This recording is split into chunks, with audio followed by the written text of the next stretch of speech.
Hello everybody, good evening and welcome into DogZone, where we look forward to Friday evening and the running of the Group 1 Spion Rose. Of course, they also have the Dash for Cash, as well as many other features on what is going to be a super night's racing. Joining us as usual here is Mark Rosanowski. Rozzo, Friday night promises to be an epic night's racing, just the one sprint on the card, and Wanganui certainly putting on a super night for all.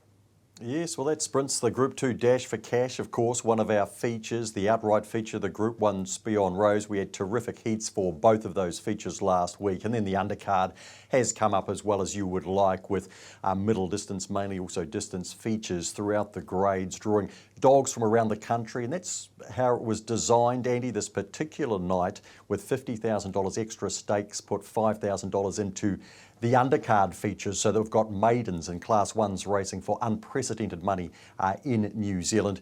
And as I say, throughout the grades, we've drawn good dogs from around the nation. And I hope too that brings in a bit of parochial betting as well as just the interest in some really deep betting races come Friday.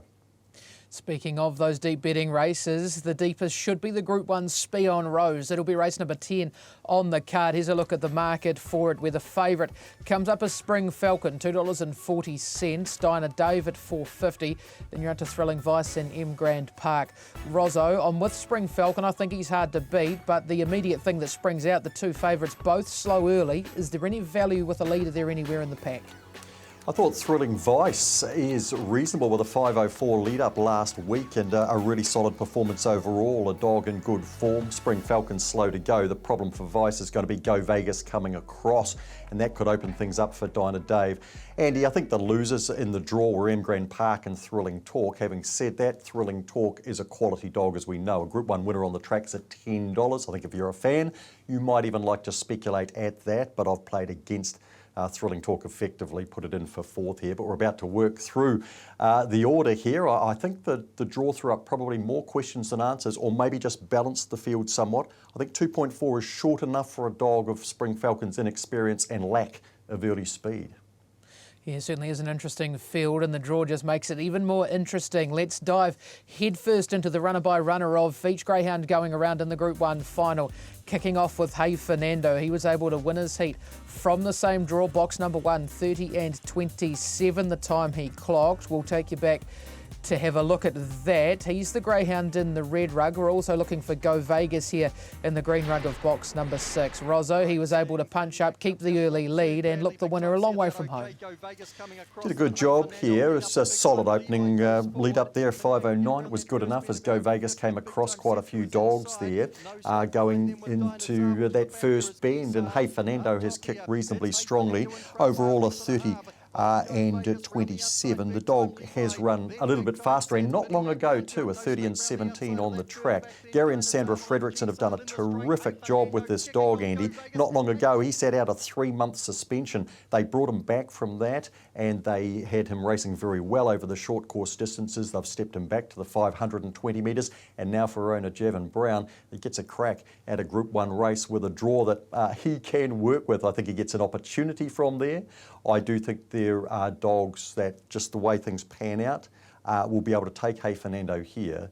But I remember when Gary Fredrickson first told me about this dog, he was very excited to get it because it had raced in an Australian Cup heat, Andy. So that was after it had just won at the Meadows. Clearly a quality dog that's had its troubles, and a credit to Gary and Sandra to get him into this particular race. Box number 2 for one of the Karen Walsh team. It is Thrilling Vice. He was an impressive winner of his heat, getting there by 4 lengths in advance of Spring Falcon, 30 and 19 the time he clocked. As we take you back to have a look at that, he's the greyhound in the gold rug of box 5. Spring Falcon, the green rug of box number 6. Obviously all honours the winner here, Rozzo, with Thrilling Vice able to lead them throughout, but the run of the second dog, simply amazing. Yeah, it is, and he's an amazing dog. He showed us that the week before, was running away from some pretty reasonable dogs, winning by teenage lengths. There is some drama here when he pushes through the inside. Big Time Bruno in particular was badly affected there. He wasn't the only one either. Tap Out Bill too. So a really good performance for him to get past. Quality dog there too. She's for us that he's just managed to nail there on the line, Spring Falcon. So you can't fault what he's done in 2 starts at Hattrick, with the exception, Andy, of the fact that to win Group 1 races, you usually have to be just a little bit closer to the action than he is. He's an exceptional talent, without a doubt, for Jean and Dave Fahey and the team of owners there. But on Thrilling Vice and Karen Walsh qualifying 2 of the 3 that she brought down for this race, Andy, quality performance getting to the first bend in a 5:04, and in a race here where, apart from Big Time Ocean, there's no searing early speed. There's dogs who can run good lead-up times, like Thrilling Talk. Vice should be somewhere handy, and although there's strong dogs in this race, Vice certainly is no weakling, so I think Vice gets a really good opportunity here. Hey Fernando came out a couple of wids at one point in that head-on earlier, Andy, and I think Vice can cope with that. So with Thrilling Vice, I think he's probably a 1/3 bet. On to our favourite now, Spring Falcon. He comes up with box number 3 for the powerful Jean and Dave Fahey kennels. A greyhound with some real immense pace once he gets going, as we just saw in that replay in behind Thrilling Vice. So let's take you back, though, to have a look at his winning performance. This is him first up at Hattrick Raceway. Black and white stripes. Rozzo, he gets some room into the first turn, which certainly helps, but breaks the 30-second barrier after checking off heels. Shows how fast this animal is. Yes, well, I just haven't been breaking 30 seconds at Hattrick, Andy, and Big Time Cooper ran 30:05, winning the Wanganui Cup, and that had been the best time for a long time. Track was reasonably quick this night. Big Time Bruno ran a 30.07, which was comfortably a personal best for that dog, but look at him running away here from, as I say, it's a Class 4 field, some quite nice dogs in there, they're not mugs. And he's just putting them to the sword like he's running away from maidens. Andy, I think you need to talk about him. You've seen a lot of him down there. He's trained down there. We've seen him at Hattrick. He's adapted to the track as best he can. I guess the question is how many links he might be able to give some of these good dogs. He's a super fast greyhound, there's no doubt about that. He comes up with a draw he can use as well. He's certainly been more effective down here around Addington when he draws close enough to the rail. So I think if he can stay handy enough, he's a realistic winning chance. Obviously he's favourite, $2.40, but if he can just get a half a sniff at them early, he's not completely hopeless at box rise. He has broken the 6-second barrier to the first split at Addington in the past. He just needs a little bit of early room, and if he gets that, they will well and truly know he is in the race. His kennel mate is Go Vegas. He comes up with box number 4, the Blue Rug, and he was second in his heat in behind Hey Fernando, and Rozzo, the head-on footage we're about to show you, has the potential to hold the key to the race, especially for the greyhounds drawn to his inside. Certainly. Here's Go Vegas. He's off box 6 in the green. He carves across here. Penny Max getting squeezed up there, so the pre-post favourite for the series is out of the contest. He actually does quite well here, Vegas, to get across into a trailing position effectively here in behind Hey Fernando. He'd done that the week before as well when he had a look at Hattrick, Andy. That's the way that he races. He's a very good dog. Not so long ago he won a New Zealand Cup heat beating Penny Mac. He beat a Pawa Toddy on Cup night. But I'm going to put it to you, Andy, again, being a Fahey runner and a Pawa racing runner, clearly a dog with quite a big future because he's young with it all ahead. I don't see him as a winning prospect here, but I see him as a dog who could determine the result of the race. He certainly could. He's a speedy animal. I haven't got him on top either. He's a greyhound who has run some very, very fast times to the back mark here at Addington Raceway. Can struggle a little bit late, so you would think Wanganui will suit him. I think he holds the key to dogs like Thrilling Vice and Hey Fernando. We could see there Hey Fernando able to take the push from him into the first turn, but if he's a little bit more forward, which he's capable of being, he certainly holds the key to dogs like Vice and Hey Fernando into that first turn, so we'll make it interesting. Second favourite comes up with box number 5, another Canterbury visitor, this one out of the Roberts team. His name, Dinah Dave. He is still yet to win a Group 1 race. Rozzo, we know how good he is. Wanganui, you wouldn't think his ideal track, and box 5 not easy, but Go Vegas gives him room. Yeah, he does, Andy. And look, I'd never intended to have Dinah Dave on top of my selections here. For him to win a Group 1, if it was to be at Wanganui, that would be quite extraordinary. He deserves it, we know, and here, okay, he's drawn the middle, but we know that he's capable from any box and pretty much anywhere in the field without getting ridiculously far off them. Generally, in these group races, he just doesn't settle handy enough to finish off and win one. That's how it's been so far. But with Go Vegas there, with Spring Falcon slow off the 3, with dogs like Thrilling Talk in the 7. I see an opportunity here for Dinah Dave, Andy. I thought he was pretty reasonable early and got into a reasonable enough spot, and he always kind of seemed to me like he was going to comfortably qualify last week. Can he produce his very best now? Can he do it on Friday at Hat Trick Raceway? Well, he's got a Group 1 trainer that can do that in an operation that has done it many times. So I'm saying that he can. I'm saying that the draw's worked out in Dinah Dave's favour, and I'm hoping that the Gold Rug can get home on Friday night. We know he deserves it. We know he's got the ability, and now all the elements have to come together.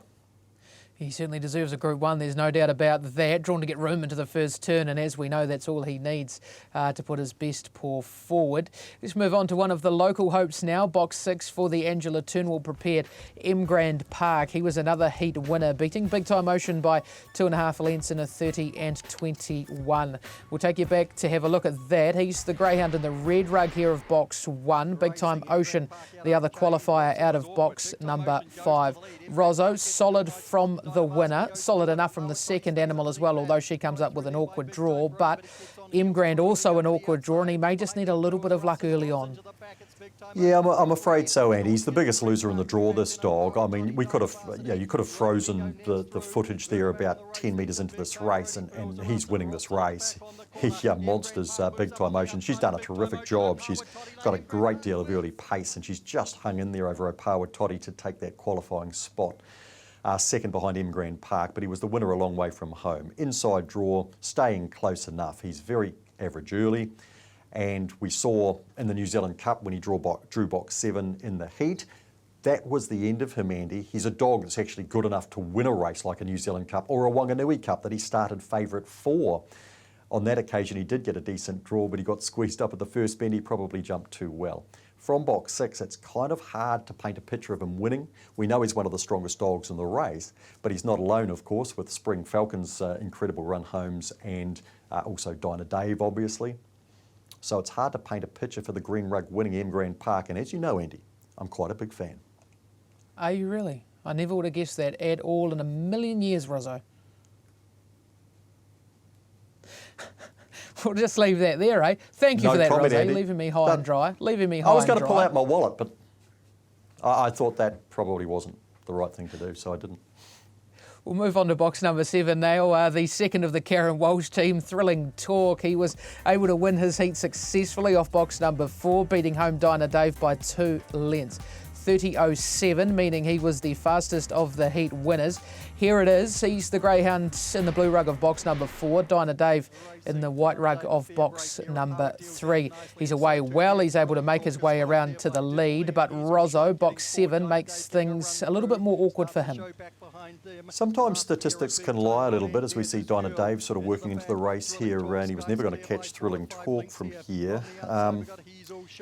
But with Thrilling Talk, the statistics don't lie, Andy. He's got an outstanding strike rate, this dog, and he's a Group 1 winner on the track in the Futurity. And of course, he's been third in the Breeders' Stakes on the track as well. He's been beaten a nose in the Derby. He's a tremendous animal. But the closer he draws to the rail, the more invincible he seems to be. The wider he goes, all of a sudden it makes it much more difficult. And that can be the same with many dogs. So when he drew out wide, it doesn't completely put him out of it. He's the best $10 shot in the race, Andy. I think I can comfortably say that. I doubted he'd be as good as he was last week, and he's come up as the fastest qualifier. Why I would doubt Karen Walsh, I haven't got the faintest idea. What we know, Andy, when it came to the Futurity, that night, he had to be absolutely spot on, and he had to be perfect off the lids to beat Big Time Rod, and that's exactly what he was. Karen will leave no stone unturned to have him in the same condition. If there's to be a bit of drama inside caused by Go Vegas, if Dinah Dave can't take advantage of that, Thrilling Talk probably can. On the draw and on balance, therefore, Andy, I have to push him down the order, but I do that with a great deal of trepidation. Let's move on to the last greyhound making up the field. It is box 8 for Big Time Ocean for the Cole team. She was second in her heat in behind M Grand Park after setting the early speed. Rozzo, she's a greyhound who has immense early speed, but likely to find 1, 2 or even 3 or 4 of these a little bit too strong for her in the run home. Andy, she's the outsider of the field. I think she could be quite a bit longer. Look, we're looking to her there, going across to the lead, and that's what she can do. She's got the early pace to head this field. She was sub 5 seconds last week, the fastest in the series, 4.99. She can do that often. There's just dogs here that are capable of swallowing her up. She doesn't turn 2 until January. She's got an enormous future, and with her early speed, she's going to win a lot of races. But Andy, it's hard to see her pinching a break on every dog in here. Every dog can't find trouble in this. There's too many strong dogs in here, you would think, for Big Time Ocean to be a winning candidate. I think she'd probably struggle to place as well, but as we know, being forward in these races is critical, and that maybe gives her an outside top 3 chance. Yeah, that would be her best for me. In terms of 4 selections, now that we've been runner by runner through them, I'm with Spring Falcon on top. I think he's drawn well enough to get a run at them into the first turn, and from there I think he's strong enough to get over top of them. Thrilling Vice, he was good in his heat. You have to have him in. I thought Hey Fernando was good enough to include as well, and then Dinah Dave, he certainly deserves a Group 1 victory. Rosso, I think we've all got our fingers crossed he can finally get a clear run at them, and hopefully that comes Friday night. Well, prior to the draw, Andy, there's no way I would have thought I'm putting Dinah Dave on top here. His heat run was adequate and he did enough to make it through. But with the draw, with Go Vegas inside him, Spring Falcon, I think he can handle the other dogs that with are drawn. Doesn't necessarily enhance their prospects. I think Dave gets a legitimate chance, and he's at 4.5 if you're a fan. Thrilling Vice I've got in for second as well. I think he's a nice 1/3 bet on what we saw last week. He's been a Group 2 winner. And then Spring Falcon, what's hard to leave him out. I don't think I could back him that short, Andy, to be fair. And Thrilling Talk, well, as I've said, best $10 chance in it. It's the only $10 chance in it, I think. But he's just a quality dog who could get forward here, and that obviously makes a big difference. Andy, there's a form guide on Greyhound Racing New Zealand's website for both this race and the Dash for Cash. It's a form guide that's got a whole lot more information than you would normally get, and I encourage people to click on the website, follow the link. It's very easy. It's on the front page, and check that out and become familiar with the form guide here, because hopefully we're going to see it rolled out more and more.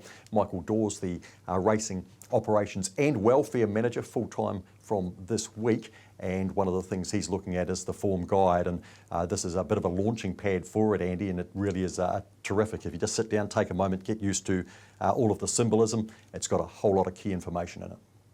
Yeah, it really is. It's so important that it's something that's long overdue, an improved form guide, and to tell you what they've done in the run, whether they've been checked and all that sort of information is priceless for punters who can't sit down and watch every replay like most can't, and that gives you that little bit more information for your investment dollar. Right, now time to move on to the other feature. It is the Group 2, one of the other features. It is the Group 2 Dash for Cash, 305 metres ahead of these greyhounds. Buddy Boom, $2.70 is the favourite. Sir Dougie at $3.40. Then we're out to Floridora, Big Time Shine and Trojan Horse all on the third line of betting. Rosso, Sir Dougie, last week we both just gave him a little bit of a potting. He came out and did just that to us. Indeed he did, Andy. Now, I need to talk about the way that I've bet through this series. Now, last week we were very keen on Buddy Boom at 4 and Trojan Horse at 10, and they look quite good now. But Sir Dougie here, I did not expect him to lead up in a 670 ever again, nor to run 17.36 and be the fastest qualifier, then to draw 8 on the outside of some dogs that can help him into the race. Andy, he's at 3.4. The logical thing for me to do is to back him to win this final to cover off my other bets, because he is the serious winning chance here now. But on this particular run, he has run in the past a 661 lead up, which is just breathtaking and bordering on silly, but it is Sir Dougie. He's done 670 a couple of other times, but that is 670 now at this stage of his career, Andy, after a couple of very serious injuries that could have ended his career. Can he do it 2 weeks in a row? It's too much of a risk to say that he can't. He's drawn 8, he's got an exceptional record out wide, and he draws outside some dogs that are probably going to help him out, Andy. So, after what we said last week, I think we're sitting pretty with Buddy Boom and Trojan Horse at the odds that they are, but I don't think we have any choice but to go in and back Sir Dougie now at 3.4. For sure. Second to him in that heat we just witnessed was Big Time Shine, and Rosso was a pretty good effort from her as well. Obviously doesn't have the early speed of Sir Dougie or a Buddy Boom, but gee, she hit the line super. Well, she did, and she's run faster than the other heats by getting so close in the fastest heat. She's run 17 and 38, Andy, and she hasn't been doing that for a while, but we know that on occasion she has been quite breathtakingly brilliant. These days when she draws in, she tends to push out a little bit. Floridora, not necessarily the most comfortable box one dog. She has got Kiwi Boy, the outside, will at least hold its line at the very least, Andy, so it's going to be interesting with those three dogs there. Had she drawn out a bit, I might be keener on her. I think she's the risk to the betting strategy that I just talked about, but I'm just wondering whether she's going to find clear air early enough in this to be able to produce that 10:45 finish that she did there. Let's move on to another one of the heats. This one taken out by Trojan Horse. He was a very warm priced favourite. Came up with box number 1. He was able to utilise that perfectly, ripping straight to the lead. Floridora, the other qualifier here off box number 4. But Rosso, this race basically over at box rise. Yes, it was. Trojan Horse pulling out a 680, and of course twice a middle distance Group 1 victor, the horse, and gee, sprinting just super. Comes up with box number 5. He's drawn outside Buddy Boom, but as you say, he just utilised box 1 beautifully here. He's run a very good time in a 17:39 on a night, yes, when the track was fast, conditions were good, the lead-ups were very fast. But Trojan Horse has drawn up the middle. $6 though, Andy. I think if you're sitting on him at 10, obviously prior to the heats, you're saying, yep, I've got a legitimate chance here. $6. I think he could be even maybe a fraction tighter. But whether he has just got, he might be a tenth of a second down on Sir Dougie early, then can he pick him up with dogs like Buddy Boom sort of trying to shoulder him as well? Yeah, he doesn't map to get a clean run, which is my main concern around him. He's got to get across not only Buddy Boom, but Kiwi Boy as well, who can both just hold a line. So things look a little bit awkward for him from the draw. Right, time to move on to another one of the heats. This one taken out by Buddy Boom. He is the favourite for the final now, $2.70. Off the black and white stripes here of box 2. Cheese and Chalk, the other qualifier off box number 4. And once again, Rosso, he had to be good, he had to be brave, and showing us just how good the Boom is. Yes, well, last week he had to do this to Trojan Horse, and he did that in a 17:43, and this week 17:46 to the horse's brother, Cheese and Chalk, who's got off the lids nicely here. Buddy Boom's opening split at 6.86, still very good, of course, in its own right, and he always sort of looked to have that race under control. I guess the thing is, Andy, with Buddy Boom, the 3 drawn inside, including his kennel mate, Kiwi Boy. Then dogs to the outside, probably most notably Big Time Ziggy coming across and helping Sir Dougie. I don't think the draw has helped Buddy Boom. Now, the reason why he's still a legitimate chance in the favourite is he is Buddy Boom. He can find ways to win. His strike rate is amazing. He's won his last 5 since his bad laceration at Monaco, and that's included the Group 1 Galaxy. So, can he still win the race? Yes. But I'm very worried about the run that he might get if he jumps the same as he has the last 2 weeks at Hattrick. Your thoughts there? You are close to the camp. Yeah, I agree 100%. I don't like the draw at all for him. I don't usually mind him draw in the middle, but dogs like Trojan Horse and Big Time Ziggy to his outside just makes things a little bit ugly for him, and he's going to have to come out absolutely at his best early to be able to stay underneath them, and if he can do that, he's a chance. If not, things get a little bit difficult from that point on. Big Time Ziggy, speaking of her, let's go back and have a look at her heat. Box 8, bang, straight to the lead, and Rosso probably one of the biggest surprise qualifiers of the series. Yes, and look, it's not the first time that she's done this, Andy, from the outside draws cutting across the face of the field. Now, she's a 6.89 lead-up, which normally you say, well, that's good, but Cheese and Chalk was 6.84, Buddy Boom was 6.86, Trojan Horse was 6.80. The thing is, she's going to be on the outside of their shoulder as we see the head on. There she is in the pink rug, and she's going to cut across this field, and the dog sitting in the 8 is Sir Dougie, who is going to benefit from that. So I do foresee some issues there, and as I say, I think I can't see Big Time Ziggy as a winning prospect, because even though she led that field early very easily, it's unlikely that she's going to do that here, but she's probably going to be boring in on some dogs that are legitimate winning chances and might be setting it up for Sir Dougie. Yeah, certainly could. There's no doubt about that. He's drawn to get a beautiful run, Sir Dougie. The last of the heats was taken out by Kiwi Boy, the second of the Udi Cottam team. And he came up with box number 4 here, was able to push through and grab the lead. And Rozzo clings on to victory to beat Trophy. Yes, he does. A Trophy. I think was sort of an afterthought nomination from the Turnbull Kennels and very nearly got through to the final. Just came up a fraction short here. Kiwi Boy's been a terrific dog for a long period of time for Jared Udi and Denise Cottam. But overall, Andy, he's drawn 3 with dogs that might wander out a little, with dogs coming across that are quicker than him. 6.98, 10.88, 17.86. Nice performance for him to get through. He's a dog who deserves to be in a Group 2 final, but it's very, very hard to paint a picture for him to be successful or on the dice. Yeah, I'm with you on that. In terms of selections, here's how I see it going. I'm with Sir Dougie on top. Obviously, the draw brings him right into calculations. I think the 2-dog Big Time Shine might be a little bit of value in the race. I was taken by her performance, and we know how good she is when she can get clear air. Buddy Boom, you have to have him in the mix, and Trojan Horse, even though he's drawn awkwardly. Another greyhound I think you have to have in the mix. Rozzo, are you with Dougie on top as well? I am with Dougie, Andy, and have to follow that betting strategy that I talked about earlier. If you have bet into the futures, you might want to consider something like that now. But certainly Sir Dougie, Buddy Boom, because he's just such good quality. You find a way, I think, to stay in the race. Very determined dog. Trojan Horse, well, yeah, good luck from box 5. Floradora's a chance off the inside. Very good first up on the track for Ray Ecock, and of course, a place getter in the Galaxy, Andy. I am scared of Big Time Shine, and like you, look, I haven't put her in the 4, but if you want to chase an $8 shot in the dash for cash, she'd be the one. Speaking of Friday night, the TAB have put together some specials for the night as well, so it's going to be well worth getting involved in here. $2,500 bonus first fours on the 2 main features, the Dash for Cash and the Spion Rose. Bonus back on races 1 and 2, and Rozzo, maybe one of the oddest bonuses I've seen, $5,000 into the place 6. Andy, this is going to be very interesting for both the TAB, for the code, for the club. And look, we might try and build a strategy on Friday into this because it's a very unique bonus into a place 6. We can't have pick 6. It's Friday night, and Auckland Trotting Club have the 3rd night of the Inter-Dominion heats. But we got an opportunity for a place 6 in a really decent pot, and because the fields are deep and quality right across the card, there's just no duds there. I think it should be very appealing, so we might just have to knuckle down and start thinking place 6 a little over the next 48 hours.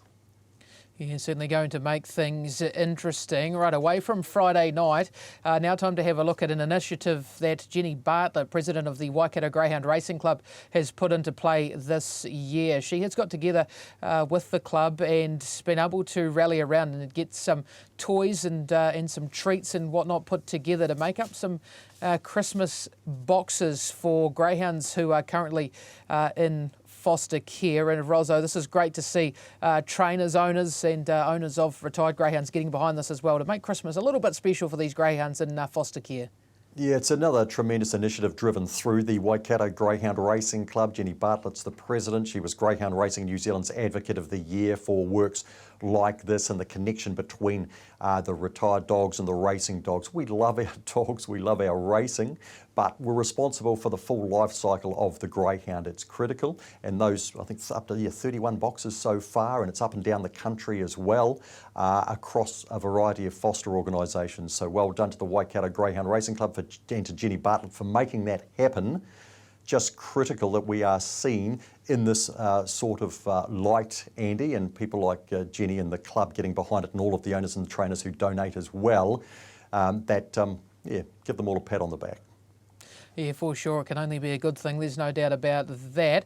Well, that's about all we've got time for here on DogZone. Rozzo, thanks for joining us once again, and I'll see you on Friday for an epic night racing. It will be, Andy. You'll get to call a couple of races. Matt Gardner calls a couple. Brian Martin back in the commentary box for 4. And we'll have Jason Lincoln from Sky, the Catching Pen, who have done a preview of the Spion Rose this week as well. All on track on Friday night. Hope you can join us. And if you are at Hattrick, there'll be a decent-sized punters club as well. Andy, but build-up's been for a while for this meeting. Can't wait now. Yeah, it's going to be a super night. There's no doubt about that. 4:31 p.m. the first race gets underway. As Rozzo said, if you're in the area, get on course and enjoy what is going to be an epic night. We'll be back next week with a full review of what takes place on Friday evening. But until then, happy punting. I'll be riding